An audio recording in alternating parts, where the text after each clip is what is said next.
Bonjour et bienvenue pour cette nouvelle séquence des paroles de la vie éternelle. Dans les églises évangéliques, on nous a appris à fonctionner avec l'Ancien et le Nouveau Testament, avec la loi et la grâce. Or, dans l'Ancien Testament, il y a la loi et les ordonnances de l'Éternel qui restera toujours un piège pour tous ceux qui veulent s'y installer. Et tandis que dans le Nouveau Testament, il y a la grâce et la vérité que Jésus-Christ nous apporte. Et cette grâce et cette vérité, c'est ce qui nous libère. Nous allons essayer de comprendre cela en lisant quelques textes de l'Ancien et du Nouveau Testament. Lisons d'abord dans Jean chapitre 8, versets 3 à 11. Alors, les scribes et les pharisiens amenèrent une femme surprise en flagrant délit d'adultère et la plaça au milieu du peuple. Ils dirent à Jésus, « Maître, cette femme a été surprise en flagrant délit d'adultère. Moïse, dans la loi, nous a ordonné de lapider de telles femmes. Toi donc, que dis-tu » Il disait cela pour l'éprouver afin de pouvoir l'accuser. Mais Jésus s'étant baissé, écrivait avec les doigts sur la terre. Comme il continuait à l'interroger, il se releva et leur dit, « Que celui de vous qui est sans péché jette le premier la pierre contre elle. » Et s'étant de nouveau baissé, il écrivait sur la terre. Quand ils entendirent cela, accusés par leur conscience, ils se retirèrent un à un, depuis les plus âgés jusqu'au dernier. Et Jésus resta seul avec la femme qui était là au milieu. Alors s'étant relevé, et ne voyant plus que la femme, Jésus lui dit, « Femme, où sont ceux qui t'accusaient? Personne ne t'a-t-il condamné » Elle répondit, « Non, Seigneur. » Et Jésus lui dit, « Je ne te condamne pas non plus. Va et ne péche plus. » Ce texte dépeint plusieurs personnages, dont des scribes et des pharisiens, considérés comme des saints hommes connus pour leur zèle et leur capacité à pratiquer la justice selon la loi et les ordonnances que l'Éternel leur avait prescrites par la bouche de Moïse. Il convient de constater que ces hommes étaient dans une profonde confusion, sans même s'en rendre compte. Ils amenèrent devant Jésus une femme adultère et la plaçant au milieu du peuple, il dit à Jésus, « Maître, cette femme a été surprise en flagrant délit d'adultère. Moïse, dans la loi, nous a ordonné de lapider de telles femmes. Toi donc, que dis-tu » Dans les paroles qu'ils adressent à Jésus, se manifeste leur fureur et leur volonté de détruire cette femme pécheresse. Ils veulent absolument observer la loi. Ils sont dans une situation d'extrême confusion, car la loi dit « Tu ne tueras point ». Et les ordonnances disent « Tu tueras de telles femmes ». Ces hommes se sont pris au piège sans s'en rendre compte. La loi dit dans Exode 20, verset 14 et dans Deutéronome 5, verset 18, « Tu ne commettras point d'adultère ». Exode 20, verset 14, la loi dit « Tu ne tueras point ». Il est également vrai qu'une ordonnance dit dans Lévitique 20, verset 10, « Si un homme commet un adultère avec une femme mariée, s'il commet un adultère avec la femme de son prochain, l'homme et la femme adultères seront punis de mort. » Et là, ils veulent lapider que la femme, mais pas l'homme, on ne dit rien de l'homme. De même, la loi dit dans Exode 20, « Tu ne tueras point ». Ces savants religieux avaient l'esprit obscurci au point d'être incapables de différencier le bien et le mal, ce qui leur aurait permis de bien mesurer leurs actes. Ils étaient enfermés dans les carcans de la loi et des ordonnances, sans aucun moyen de s'en sortir, obligés qu'ils étaient. Soit de lapider la femme adultère, alors ils auraient désobéi à la loi, Cette loi prescrite dans Exode 20, verset 13, tu ne tueras point. Soit au contraire, laissez vivre cette femme adultère, ce qui aurait été une désobéissance à l'ordonnance prescrite dans Lévitique, qui dit, si un homme commet un adultère avec une femme mariée, s'il commet un adultère avec la femme de son prochain, l'homme et la femme adultères seront punis de mort. S'il tue la femme, il désobéit à la loi. S'il ne la tue pas, il désobéit aux ordonnances. Bien sûr, dans le texte que nous venons de lire, le choix des scribes et des pharisiens était déjà bien arrêté, c'est-à-dire celui de lapider la femme adultère, et ceci sans réaliser qu'après ce maître, ils deviendraient tous des criminels face à la loi qui dit « tu ne tueras point ». Il est à remarquer que dans leur emballement, les scribes et les pharisiens ont voulu placer Jésus devant deux alternatives en lui demandant son avis sur la situation de cette femme. Le verset 6 explique bien qu'ils voulaient l'éprouver afin de mieux l'accuser. Pour eux, le sort de cette femme était déjà réglé. Il était certain que personne ne pourrait empêcher la mise à mort de cette femme pécheresse. C'était aussi la manifestation de leur fidélité à l'Éternel qui ordonne l'exécution d'une telle femme. Cependant, voici ce que Jésus leur dit. Jean 8, verset 7. Comme ils continuèrent à l'interroger, Jésus se releva et leur dit que celui de vous qui est sans péché jette le premier la pierre contre elle. Ces scribes et pharisiens avaient leur cœur endurci, leurs oreilles et leurs yeux bouchés, selon qu'il est écrit dans Ésaïe chapitre 6, verset 10, « Rends insensibles les cœurs de ce peuple, endurcis ses oreilles et bouchez-lui les oreilles, bouchez-lui les yeux, pour qu'il ne voie point de ses yeux, n'entende point de ses oreilles, qu'il ne comprenne pas de son cœur, et ne se convertisse point, et qu'il ne soit point guéri. » Encore, j'appellerai ça moi des paroles de malédiction. En leur répondant ainsi, Jésus-Christ apporte à chacun d'eux une puissante révélation et les éclaire d'une lumière nouvelle qui les guidera dans leurs actes, les empêchant de commettre un crime supplémentaire dans leur vie religieuse. Car il est probablement, oui, il est très probable qu'il n'aurait pas été le premier auquel ils auraient participé dans ce genre de situation. Et Jésus leur a aussi permis de prendre conscience de leurs propres péchés, de prendre conscience qu'ils sont eux-mêmes des pécheurs. C'est bien à cause de cela qu'ils ont déposé leurs pierres et s'en sont allés sans avoir attenté à la vie de la femme pécheresse. Cette femme était sans défense, couchée par terre. Ils auraient pu, avec leurs cailloux, l'écraser, lui écraser la tête. Mais Jésus a réveillé leur conscience sur leur état personnel. Le Seigneur Jésus s'est adressé à cette femme en lui disant, « Femme, où sont ceux qui t'accusaient? Pourquoi ne t'a-t-il pas condamné ?» Elle répondit, « Non, Seigneur. » Et Jésus lui dit, « Je ne te condamne pas non plus. Va et ne pêche plus. » Beaucoup de chrétiens sont confortablement installés dans ce même piège où se trouvaient les scribes et les pharisiens.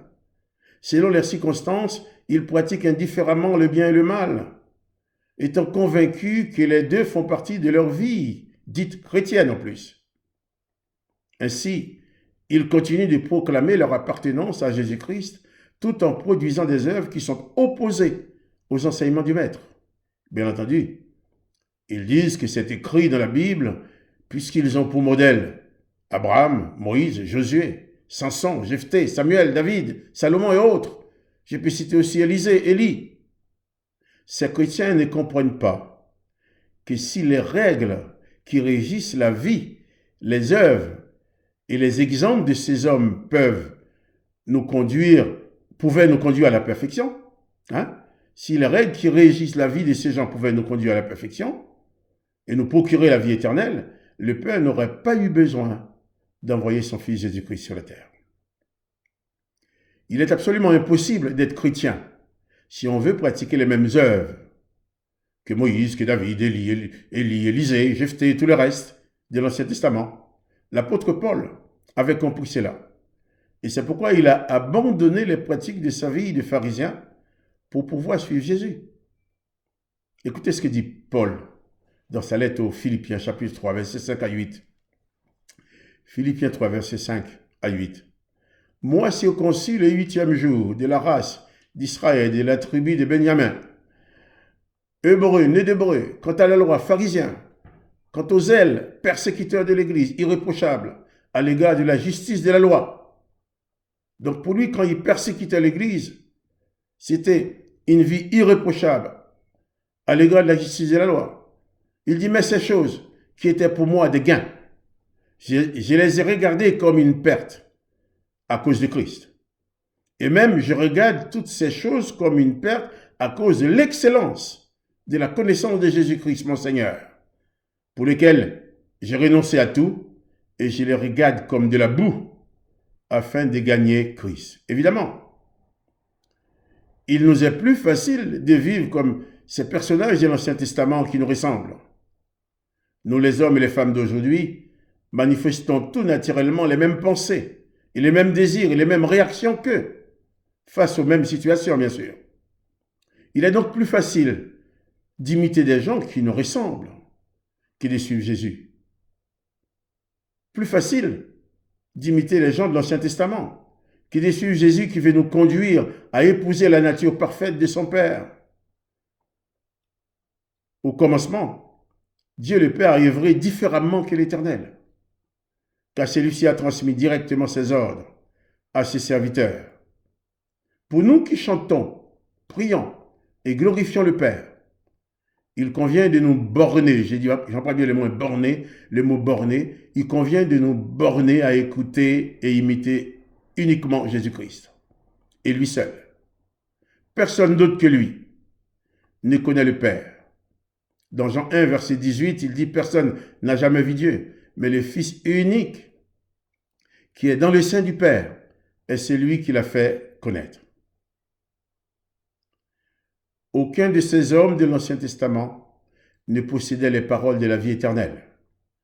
Ils sont nés et ont tous vécu dans le filet de l'imperfection depuis Adam et Ève, eux-mêmes étaient piégés par la désobéissance et sont devenus comme l'Éternel pour la connaissance du bien et du mal, et malheureusement aussi pour la pratique du bien et du mal.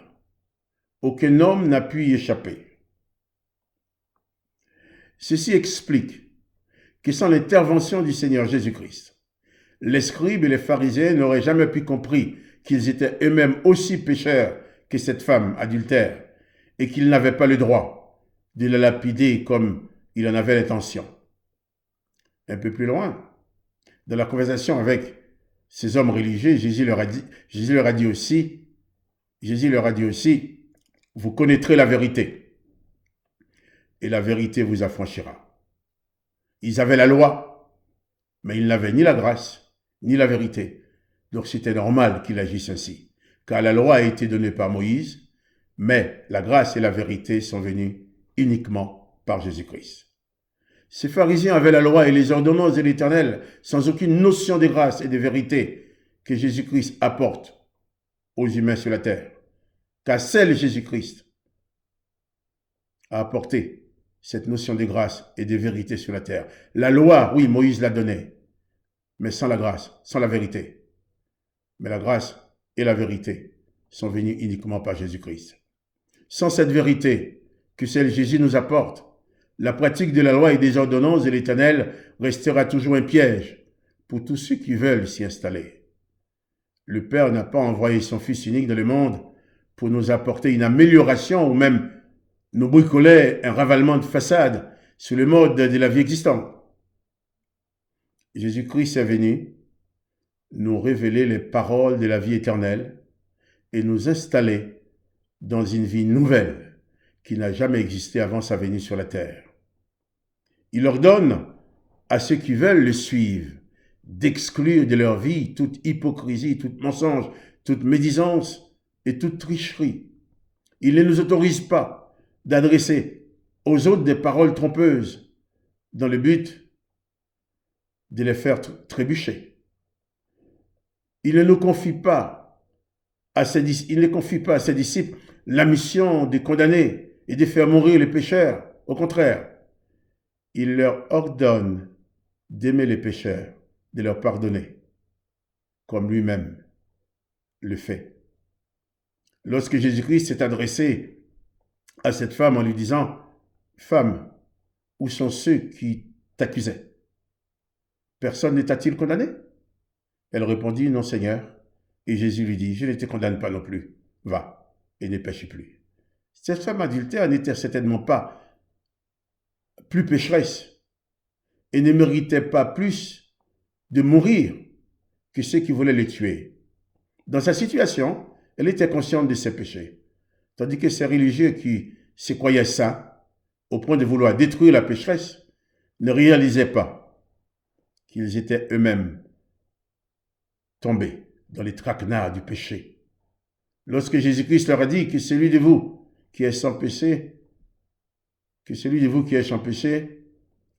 jette le premier la pierre contre elle. Pour les scribes et les pharisiens, ces paroles furent la lumière qui jaillissait des ténèbres ambiantes pour leur permettre de constater ce qu'ils étaient réellement, c'est-à-dire aussi pécheurs que cette femme qu'ils s'apprêtaient à tuer. Après avoir découvert qu'ils avaient chuté dans le piège de la loi et des ordonnances, les textes nous montrent que les scribes et les pharisiens abandonnèrent leurs funestes projets et se sont tous simplement éloignés de Jésus. Mais, vous qui m'écoutez, si cette parole vous a éclairé sur vos péchés personnels, ne vous éloignez pas de Jésus, comme ont fait les religieux. Au contraire, venez à Jésus-Christ. Il ne va pas vous lapider. Il veut seulement vous pardonner et vous retirer du piège du péché dans lequel vous êtes né. Ce n'est pas de votre faute, vous êtes né dedans. Si vous vous reconnaissez comme étant pécheur, si vous reconnaissez vos péchés, c'est que le royaume du Père s'est approché de vous. Repentez-vous donc et croyez à la bonne nouvelle.